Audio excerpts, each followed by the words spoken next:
الحمد لله رب العالمين، الصلاة والسلام على أشرف الأنبياء والمرسلين نبينا محمد وعلى آله وصحبه أجمعين.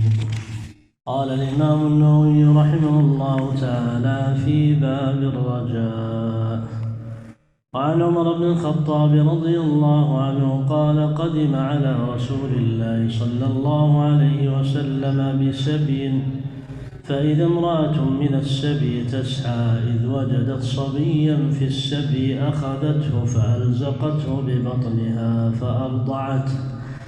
فقال رسول الله صلى الله عليه وسلم: أترون هذه المرأة طارحة ولدها في النار؟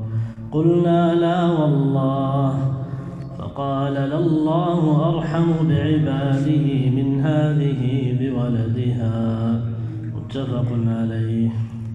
وعن أبي هريرة رضي الله عنه قال: قال رسول الله صلى الله عليه وسلم: لما خلق الله الخلق كتب في كتاب فهو عنده فوق العرش: إن رحمتي تغلب غضبي. وفي رواية: غلبت غضبي.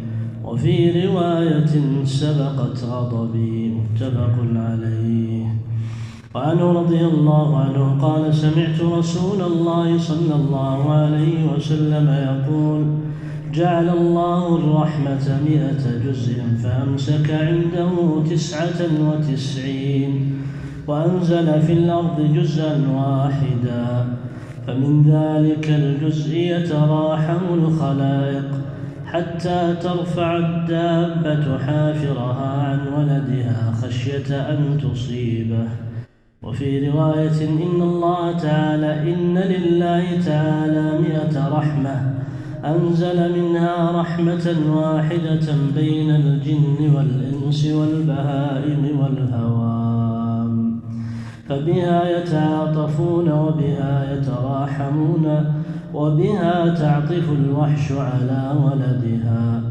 وأخر الله تعالى 99 رحمة يرحم بها عباده يوم القيامة. متفق عليه. ورواه مسلم أيضا من رواية سلمان الفارسي رضي الله عنه قال: قال رسول الله صلى الله عليه وسلم: إن لله تعالى 100 رحمة، فمنها رحمة يتراحم بها الخلق بينهم 99 ليوم القيامة. وفي رواية: إن الله تعالى خلق يوم خلق السماوات والأرض 100 رحمة، كل رحمة طباق ما بين السماء إلى الأرض، فجعل منها في الأرض رحمة فبها تعطف الوالدة على ولدها والوحش والطير بعضها على بعض، فإذا كان يوم القيامة أكملها بهذه الرحمة. الله تعالى أعلى وأعلم وأحكم، وصلى الله وسلم على نبينا محمد.